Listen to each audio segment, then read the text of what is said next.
Hello खुलुमबाय बयखौबो नोंथांमोनखौ आंनि पवन नार्जारी यूट्यूब चेनेलाव बयखौबो बरायबाय आरो आंनि गोदान भिडिअआवबो नोंथांमोनखौ फिन खेबसे बरायनाय जालायबाय।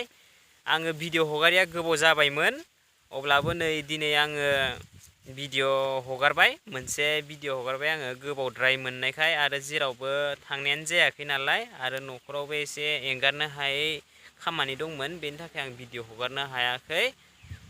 दे होमबा बे गुबुन मोनसे बे भिडिअखौ नायनोसैलाय जोङो।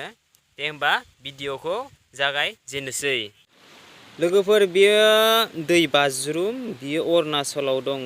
बियो बेनि नामा हलि वाटार होननानै बुंनाय जायो माने गोथार दै बियो माने साननाय हनाय जाफुङो होननानै बुंदों माने बे खोथाखौ आं बुङाखै बियो गावसिनि जायगानि मम्फा मानसिफ्रासो बुंनाय जादों माने बेनि दैखौ लोङोबा माने साननाय हनायफोरा जाफुङो होननानै बुंनाय जादों आरो बे दैमाया बे दै बाज्रुमा 108था दैमाजों ज' जानानै माने बे दै बाज्रुम जादों। बियो चाइना बर्डार खाथि जायो बियो बे दै बाज्रुमखौनो दायो चाइनानि मानसिफोरा सिख'नो नागिरबाय थायो। माने बे दै बाज्रुमा माने बुहुद गोनांथार दै होननानै बुंनाय जायो।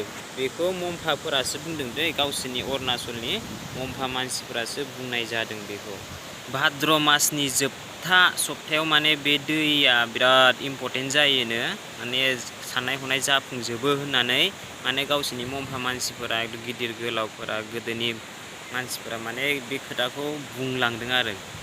बै मन्दिरनि फटकआ जाबाय दालाइ लामा बै दालाइ लामा आरो बेवहाय केमेरा लानायनि एलाउ गैया।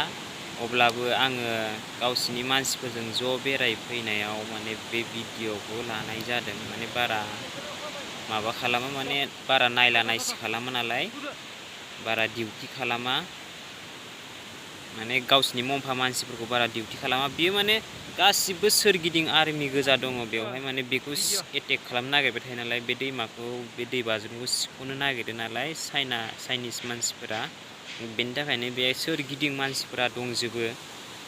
मानसिफोर माने आर्मिफोरा बेंजोबनानै दङ आरो जाहाथे बेखौ रावबो सिख'नो हाया बेनि थाखायनो बेखौ बेंनानै लाखिजोबो आरो।